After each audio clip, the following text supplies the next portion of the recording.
Amém. Meus amados, quero convidá-los para ficarmos em pé. Vamos orar mais uma vez.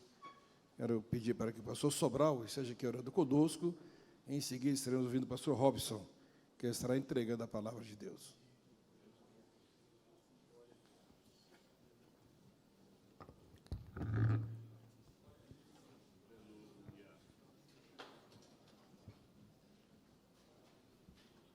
Cumprimento os irmãos com a paz do Senhor.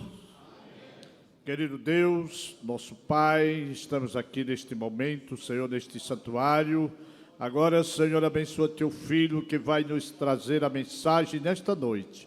Pai amado, tu já tem colocado no seu coração do teu servo, Senhor, para falar a tua palavra, que o Senhor usa poderosamente como de sempre. Pois assim te pedimos, ó Deus, em nome de Jesus. Amém. Igreja, receba a paz do Senhor Jesus. Por favor, pode se sentar. Livro de Mateus, no capítulo 8, verso 27.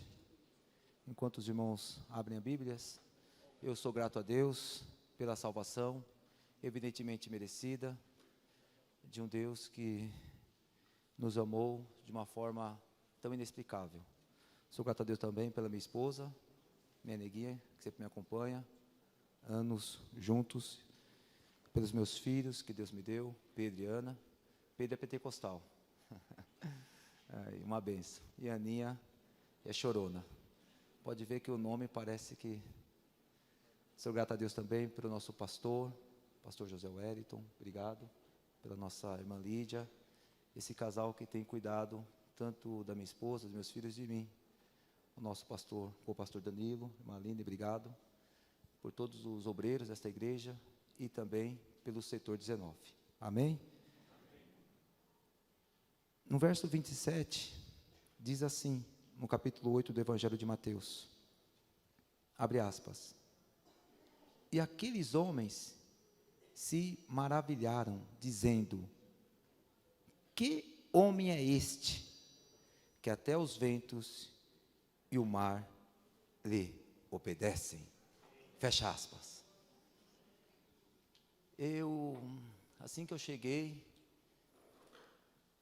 estava orando a Deus e a pessoa que está ligada no culto percebe que Deus, ele segue uma linha de raciocínio por meio dos louvores, da leitura oficial, das saudações, dos cânticos. E antes do pastor Danilo conversar comigo, eu abri esse texto, eu já tinha feito um esboço para uma outra igreja que ia pregar, mas quando eu cheguei lá, preguei outra coisa, e é interessante, só rapidamente, na Água Azul, pastor José Wellington, quando eu fui pregar na sexta-feira, no Congresso de Irmãs, estava a igreja batista visitando, aí eu perguntei se eles eram pentecostais, porque se não fossem, seriam, porque quem fica perto de fogo, aí o que ocorreu no final, é que aquela coisa de orar pelas pessoas, que Deus nos move a isso.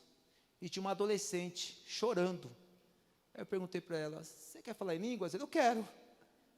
Colocamos a mão sobre ela, ela começou a falar em línguas e chorar, bem baixinho. É multiforme de Deus, nem todos, né? Ela, pré-adolescente, tinha uns 11, 12 anos, ali, chorando e falando em línguas. E eu tinha certeza que ela era da Água Azul. Até falei, pastor Jurandir, congrega aqui? Ele não, é da Batista. Então levou fogo para lá. Oh, Jesus bom. Então eu percebo que, quando eu li esse texto, Deus tem algo para poder nos falar acerca de um Deus que cuida de nós. Então a mensagem, o tema é, um Deus que cuida da igreja. Preste bem atenção, porque eu vou discorrer versículo a versículo, porque cada autor tinha propósito específico quando escreveu ao seu público. Embora nos 3 livros considerados sinóticos, que são Mateus, Marcos e Lucas, há a mesma narração, só que os propósitos são diferentes. Mateus, quando ele escreve, primeira coisa que ele relata, lá no verso 23, é algo que serve de lição a nós, porque diz que quando Jesus entrou no barco, os discípulos seguiram Jesus. Qual que é a primeira lição que nós devemos ter? Quem é ovelha segue pastor. Quem é discípulo ouve a voz do mestre. Às vezes nós perguntamos por que o mundo, ou por que as pessoas incrédulas não seguem a Jesus, porque eles não são discípulos. Só segue a voz do pastor quem pertence ao aprisco, quem é ovelha. Então, se nós estamos aqui nesta noite, todos os domingos, adorando a Deus, levantando as mãos santas, glorificando aquele que é digno de toda honra, de toda glória, de todo louvor, é porque nós somos ovelhas, e nesta igreja tem um pastor chamado Jesus, o Nazareno. No verso 24, afirma que, eis que no mar levantou uma tão grande tempestade, que o barco era coberto pelas ondas. Ele, porém, estava dormindo. E seus discípulos, verso 25, aproximaram-se, o despertaram, dizendo: Senhor, perecemos. O que ocorre na cultura judaica? O que ocorre na cabeça dos judeus? Os judeus, eles são muito místicos, inclusive tem Lilith, que na cabeça dos judeus, eu digo, na Palestina do primeiro século, era um fantasma. O judeu, ele é muito místico, ele crê em fantasma. Naquele contexto, e até hoje, alguns ainda acreditam nesses tipos de seres sobrenaturais que evidentemente não existem. Mas, quando o escritor afirma de uma tão grande tempestade, ele dá uma ênfase. É por conta de uma palavra hebraica, tohu. O que significa a palavra tohu em hebraico? Significa caos. Significa desordem.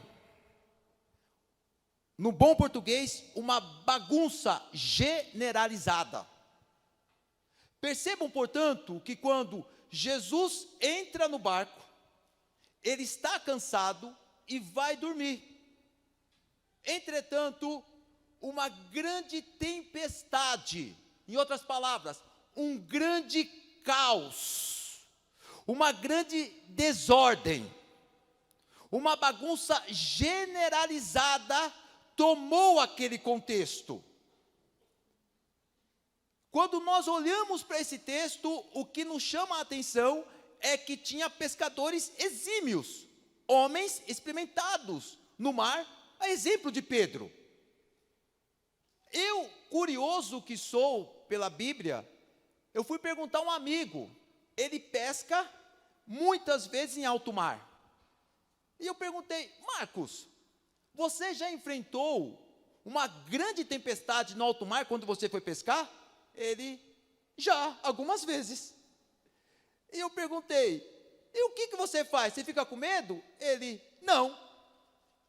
Teve uma vez, ele me falou, teve uma vez que eu pensei: eu vou morrer. Agora o barco vai a pique, agora não tem jeito. Cada um pega uma coisa firme do barco e segura. Diz: se eu morrer, pelo menos eu morro aqui, segurado aqui dessa forma. Foi a única vez que eu senti medo.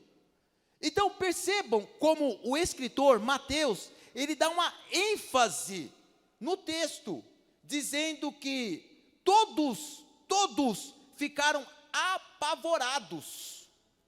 Todos ficaram assustados. Até mesmo aqueles que tinham grande experiência em pesca, no nado, que frequentavam de forma rotineira uma tempestade. Mas quando Mateus, ele destaca que foi uma tão grande tempestade, a ideia de Mateus é trazer um caos enorme diante de homens que, embora experimentados, que embora experientes, que embora acostumados com aquela situação.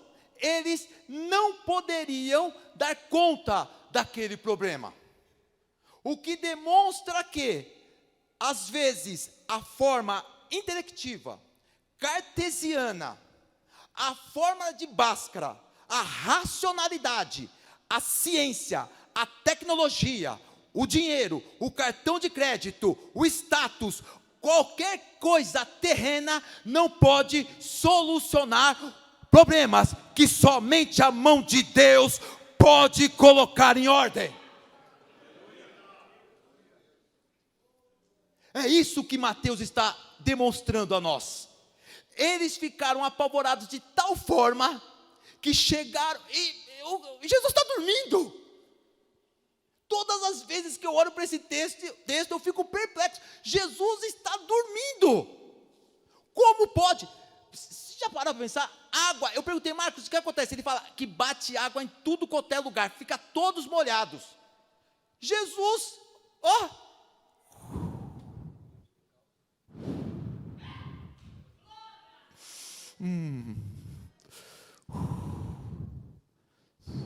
dormindo, no meio do caos, no meio da desordem, a água batendo, o barco quase virando, todos apavorados, e Jesus tranquilo, sossegado.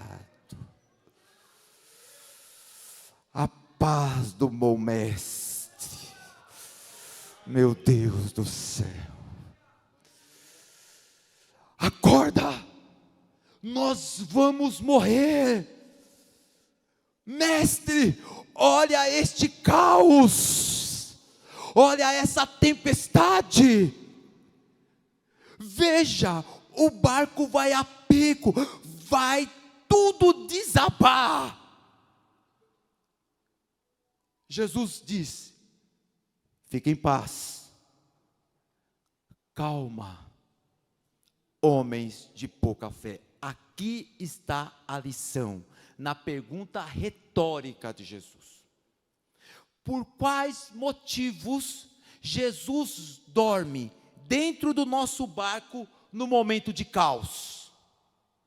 Por quais motivos Jesus, ele, entre aspas, desaparece nos momentos de tribulações dentro do nosso próprio barco? A Bíblia nos ensina que há dois tipos de fé: a fé para a salvação, Romanos 10:17, e a fé vem pelo ouvir a palavra de Deus, e a fé de confiança, aquela fé que somente os salvos têm. A primeira fé, portanto, é a fé salvífica, a fé que produz a salvação, que produz o arrependimento, que produz a conversão, que produz a regeneração, que produz a santificação, que produz a perseverança. Entretanto, há uma fé que ela cresce, ela amadurece, somente quando nós passamos em momentos de caos, em momentos de tribulações. Se o teu barco estiver em bonança, a água não estiver agitada, tudo estiver tranquilo, a sua fé permanece pequenininha. Se o teu barco pode ser resolvido por questões terrenas, basta um telefonema, basta um cartão de crédito, basta um WhatsApp, um iFood, a tua fé nunca vai aumentar. Se no teu barco ele pode ser resolvido pela ciência de hoje, pelas tecnologias de hoje, ou por influência de qualquer homem e de qualquer mulher, a tua fé não vai aumentar, mas a tua fé vai aumentar, porque Jesus, ele dorme no meio do caos da tua vida, para que nós possamos declarar a nossa insuficiência, para que nós possamos chegar até ele e dizer: acorda, Senhor, porque os meus métodos, o meu meio, a forma que eu faço, eu não consigo. Não há um único homem, não há uma única mulher, não não há governo de direita, ah, meu Deus do céu, não há governo de esquerda, não há governo de centro, não há ninguém que pode solucionar o meu problema. É na madrugada com lágrimas nos olhos, é naquele jejum que não cessa, é naquele momento com o coração contrito que você chega até Deus e diz: acorda, bom mestre, chega até mim, porque eu não tenho solução. Venha até a minha causa.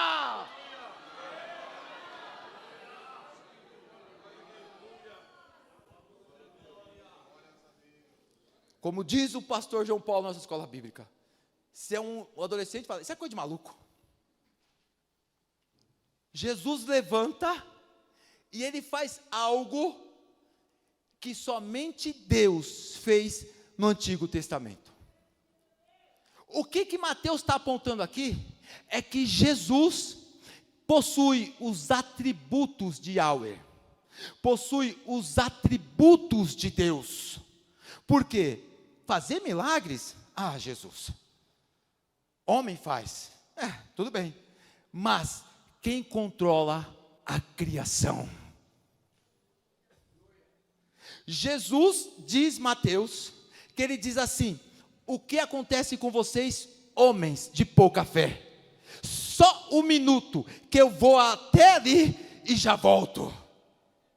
Diz a palavra que Jesus foi até onde o caos estava, e disse desta forma: olha que coisa linda, mar,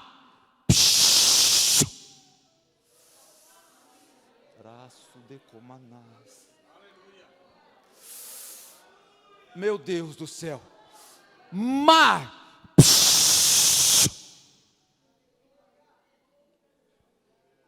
ventos,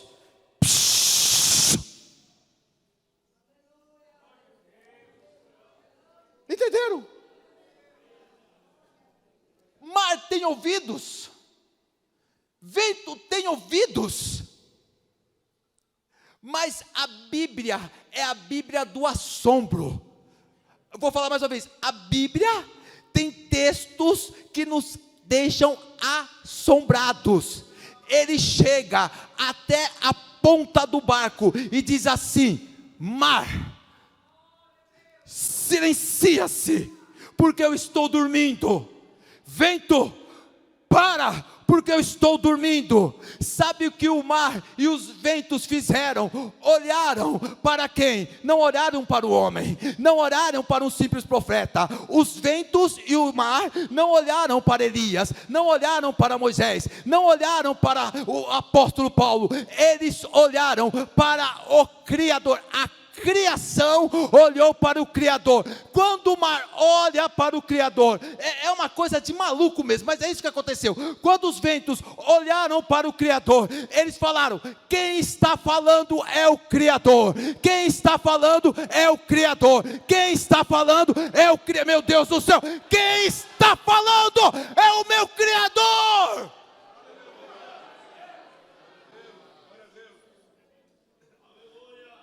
Instantaneamente o caos se foi, e a palavra diz que houve bonança. Em outras palavras, houve paz, houve calma, houve a solução para aqueles homens. Porque se o mundo apresenta caos, nós temos um Deus que traz ordem no meio do caos. Se o mundo traz tribulação, nós temos um Deus que faz cessar a tribulação da tua vida. Se o mundo traz problemas, nós temos um Deus que é a resposta do teu problema. A pergunta deles foi esta: quem é este homem que o mar e os ventos lhe obedecem? A resposta é esta: Jesus Cristo é aquilo que nós precisamos que Ele seja no momento em que nós estamos no caos tão profundo que ninguém pode dar a solução. Preste bem atenção. Se você precisa de uma cura, quem é Jesus? Ele é o médico dos médicos. Se você precisa vencer uma causa na justiça, Ele é o juiz supremo. Se você precisa de um salvador, Ele é aquele que disse tetelestai. Se você precisa de qualquer porta aberta de emprego, Ele faz abrir as janelas dos céus. Jesus é aquilo que você precisa ser. Não importa o tamanho do caos, não importa o tamanho do problema, não importa o tamanho da dificuldade, Ele está dormindo, mas para que a tua fé ela possa crescer, Ele está dormindo para que você possa amadurecer, Ele está dormindo para que você possa se tornar uma pessoa mais forte, Ele está dormindo, mas vai chegar um momento que Ele vai acordar, se colocar na ponta do teu barco e dizer: eu estou aqui, eu estou aqui, eu estou aqui, eu estou aqui, eu estou aqui, louvado seja Deus.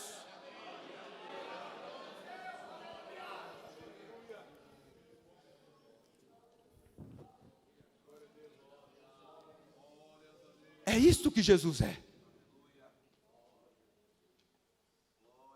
Tem pessoas que dizem assim: pastor, o senhor conhece o meu marido? O senhor conhece o meu filho? Ah, ali tem sangue de lampião, não tem condição de conversão. Eu digo: é mesmo? É isso? E apóstolo Paulo, que aspirava à morte contra a igreja de Cristo? Não há pessoa que Jesus não possa converter no meio da sua família. Não há pessoa que Jesus não possa mudar no meio da tua casa. Mas a minha doença, pastor, a minha doença é tão grave. Deixa eu contar um testemunho rápido que aconteceu na minha vida, baseada nesse texto. Em 2017, eu comecei a sentir uma dor deste lado.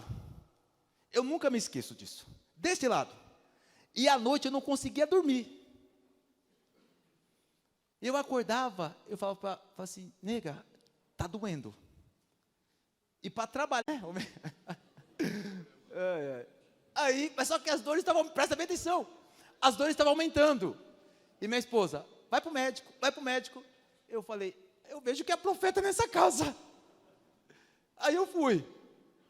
Quando eu cheguei, o médico começou a examinar, examinou, aí falou assim: Robson, senta aqui. Eu sentei, aí ele falou: tem histórico de câncer na sua família? Na hora, as lágrimas desceram, porque eu tinha perdi vários parentes por causa dessa doença. Avó, tios, tias, primas. Eu falei: Jesus amado, não é possível. Aí eu, já com lágrimas nos olhos, eu falei: tem. Aí, aquela palavra de médico. Médico é uma bênção, né? Vamos investigar. Eu falo: ô Jesus amado, essa palavra me assusta. Vamos investigar. Eu falei: tá bom. Eu fiz 4 exames. Os 3 primeiros mostrava um nódulo bem aqui, assim, ó, nessa região. Nessa região. Pastor, me doía, pastor. Eu não conseguia trabalhar.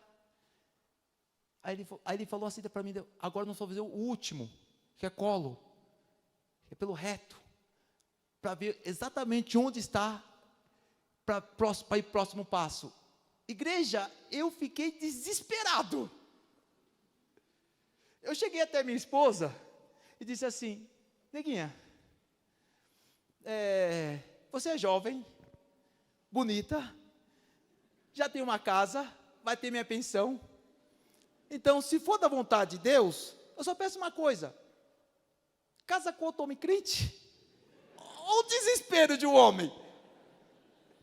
Ela falou assim: você está maluco? Eu falei: eu não queria estar.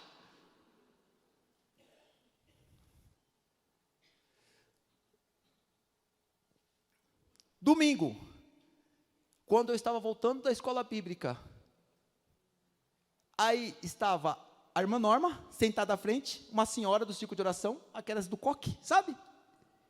A minha mãe atrás, e eu voltando. Havia fechado a igreja, e estava voltando para minha casa. E eu estava angustiado, porque as pessoas percebem, quando o líder da igreja está angustiado. Eu estava angustiado, porque o semblante, o coração, ele formoseia o semblante, não dá para esconder, irmão Eliseu. Ela pegou e falou assim: pastor, o senhor está triste? Eu falei: O que é? Eu falei: Deus vai dar vitória. Igreja, aquela mulher colocou a mão na minha cabeça, eu dirigindo, e falou assim: hoje Deus te cura. Presta atenção, era um domingo de manhã. Hoje Deus te cura. Hoje Deus te cura. Hoje, e eu dirigindo, pentecostal bom é assim, ele fala a profecia e vai mexendo a cabeça da pessoa, porque pentecostal não para, tem que ser pentecostal. Hoje Deus te cura. E eu recebo Jesus, mas não deixa eu bater o carro no poste. Eu recebo Jesus, mas não deixa atropelar ninguém. E a cabeça mexendo, e eu dirigindo, eu falo: Deus te cura. Jesus, eu recebo Jesus, mas por favor, eu quero receber vivo até minha casa. E a cabeça mexendo.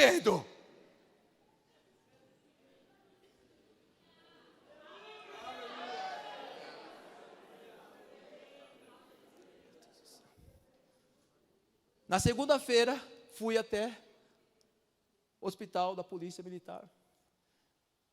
Coloquei aquele avental só na frente. É humilhação. Que humilhação, eu me senti muito humilhado. Quando eu fiz assim, falei: Jesus, que situação, nós não somos nada mesmo. Cheguei até minha esposa falou assim: Jesus profetizou, hein? Ela estava segura, e eu estava batido. Eu falei: tomara.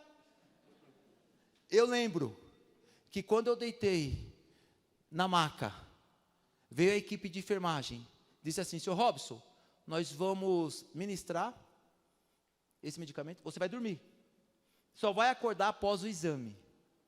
Eu falei: tá bom. Quando a equipe ministrou, eu olhei para o lado e tinha um Jesus de madeira. Eu olhei e falei: esse não é o meu Jesus. Eu estava todo quebrantado. Eu olhei para o céu, falei: Senhor, meu Deus, eu não quero morrer. Se for da tua vontade, me cura. Se não for, me dá força para passar essa tribulação, esse caos tão duro na minha vida. Eu dormi. Eu acordei, minha esposa batendo no meu rosto. O nódulo sumiu. O nódulo sumiu. O nódulo sumiu.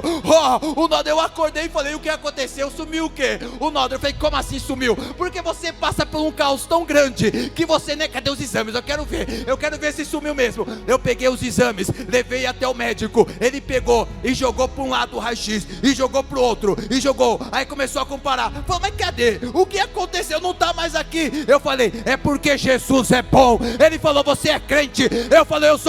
Então sai do meu consultório, porque crente é maluco. Crente é maluco.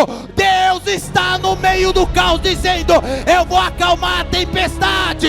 Eu vou acalmar a tempestade. Ah, meu Deus do céu!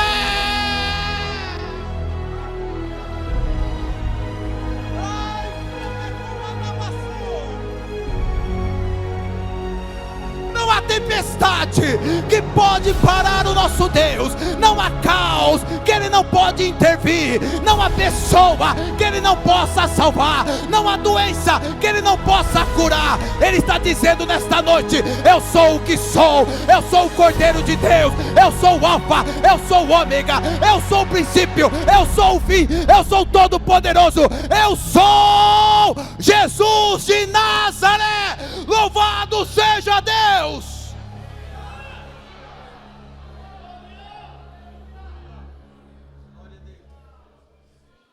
Receba essa palavra. Permaneça na oração. porque você vai contar neste púlpito o milagre que Deus fez na tua vida. Receba essa palavra em nome de Jesus.